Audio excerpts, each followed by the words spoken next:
Min wara l-vot favur Brexit, l-Unjoni Ewropea għaddejja minn żmien ta' riflessjoni profonda dwar kif għandha tinbidel l-Unjoni Ewropea.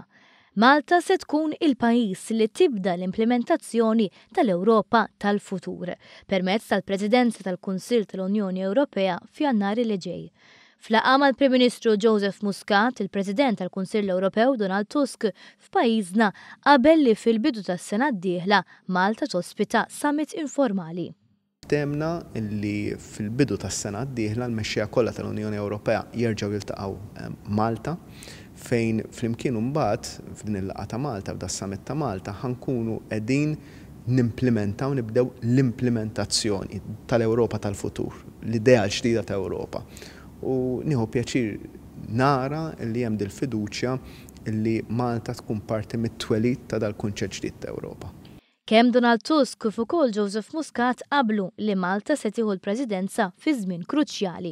L-iżgħar pajjiż tal-Unjoni Ewropea ħajkollu l-Presidenza tal-Unjoni Ewropea fl-iktar żmien ta' diffikultà għall-Ewropa, fl-iktar żmien meta l-Ewropa dejjem problemi, meta ħajkun hemm pajjiż li ħajibda l-proċess biex jitlaq mill-Unjoni Ewropea, meta hemm il-problema tal-immigrazzjoni, imma aħna mhux ħanaqtaw qalbna, aħna mhux imdorrin li naqtaw qalbna bħala Maltin. L-istess konfidenza li Malta hija l-aħjar pajjiż li tieħu tmun esprimija Tusk stess. Stqar li mill-prestazzjoni ta' pajjiżna sissa jaf li aħna l-aħjar pajjiż bl-aqwa nies biex niggwidaw l-Ewropa lejn futur b'saħħtu.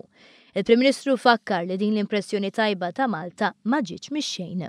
Naħseb dak li qal President Tusk li qegħdin f'pożizzjoni tajba ħafna biex nuru how things are done, kif pajjiż li aħna iwritnieh problemi ekonomiċi ġibnieh l-iktar pajjiż li jikber fl-Unjoni Ewropea.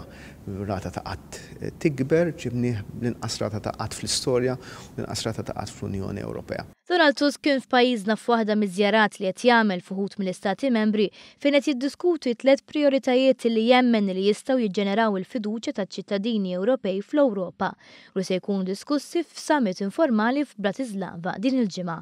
L-immigrazzjoni, il-ġlieda kontra t-terrorizmu u l-benefiċċji tal-globalizzazzjoni huma t-tliet karti li bihom biħsiebu iżomm l-Unjoni Ewropea maquda wara Brexit. Il-President tal-Kunsill Ewropew stqar li dan huwa żmien fejn għandha ssir dijanjosi tan-nuqqasijiet tal-Unjoni Ewropea biex l-istituzzjonijiet jifhmu għaliex qed tonqos il-fiduċja fl-Unjoni.